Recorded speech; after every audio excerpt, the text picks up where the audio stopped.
这是一则发生在台湾某大学男生宿舍的故事，而为了保护原创的隐私，已将故事中的人物名称和地点更改，内容也有稍作变更。那么故事开始了。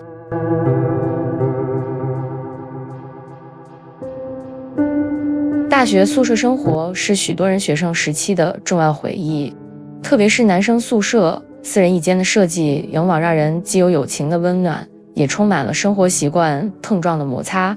阿林、大胖、阿全和谦哥是同住一房的室友，而这所大学的宿舍新颖，设备齐全，学生们的床铺位于书桌和衣柜的上方，进门左右各2张床，2床相连。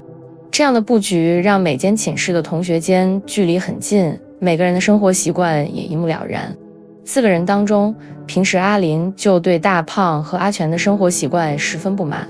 他们2人不仅爱乱丢东西，还常常带着浓重的脚臭和汗臭气味。最让阿林受不了的是他们的打呼声，每晚的打呼声稳如雷声般响彻整个寝室，特别是阿全，声音大得让人难以入睡。某晚，阿林又一次被打呼声吵得无法入眠，尤其是想到期末考即将来临，却没法好好休息，他心中的怒火一发不可收拾。他用力跺了几下床板，试图提醒大胖和阿全。然而大胖虽然醒了，停止了打呼，但阿全的鼾声却变得更加响亮。阿林怒火中烧，决定给阿全一个教训。他从衣柜里拿出万圣节时学校化妆舞会用的怪物头套，趁着灯关着的时候，他戴上头套，爬到阿全的床上，躺在他身旁。不久，阿全发现身边有人，睁开眼睛看到阿林戴着恐怖的头套，瞬间被吓得尖叫一声，整个人从床上翻滚摔了下去，当场只听到砰的一声。被惊醒的大胖和谦哥急忙爬下床开灯，而阿林当时还得意地脱下头套，跳回自己的床。但当灯一亮，眼前的景象把3人吓傻了。上层的床并不高，约只有2米，但阿全因为处于睡梦中，全身放松，结果头下脚上摔到地板，当场脖子缩短了1截。阿全的脖子几乎不见了，口吐白沫，四肢抽搐，眼睛里充满了血丝和挣扎，不断流着眼泪。直到舍监和救护人员赶到现场，阿全的眼睛依然睁得大大的，眼泪与血水混合，无法停止。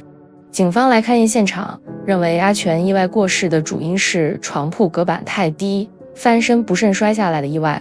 学校很快将这事情压了下来，并给了阿林、谦哥和大胖每人一个大红包当作押金费，但更像是遮口费。然而事情并没有因此结束。阿全离世后的几天里，剩下的3位室友由于宿舍没有多余的空房间，只能硬着头皮继续住在原来的地方。寝室里少了阿全的鼾声，变得异常安静，但这份宁静并没有带来任何安慰，反而多了一分令人不安的压抑感。某天半夜，大胖因为尿急爬下床准备上厕所，却被地上的东西绊了一下。他惊讶地发现地板上黏糊糊的，好像有水。正当他心中暗骂着脏话时，背后传来一个熟悉而冰冷的声音，那声音像是在哀求，又带着一丝凄厉，帮我把脖子拉出来好不好？大胖转过头，只见阿全的脸出现在他身旁，双眼血红，满是怨恨。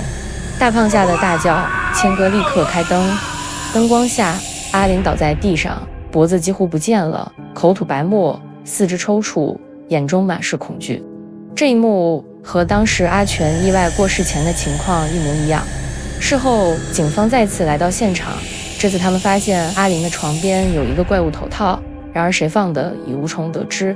不久，大胖也因某些原因转学，谦哥则选择休学回家调养。据传，在当时讯息不易传播的时代，学校封锁了一切消息，宿管和校方发出的声明仅仅提到了阿全和阿林的意外事故，并加高了床铺隔板，也提醒学生要注意寝室安全。但在宿舍里的传说并没有随着时间被遗忘，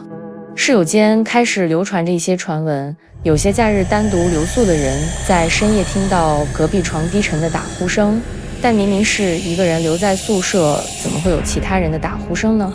那声音听说和阿全学长生前的打呼声一模一样，宛如阿全从未离开宿舍一般，似乎在提醒着大家，这里曾发生过的事情永远不会被遗忘一样。那么故事结束了。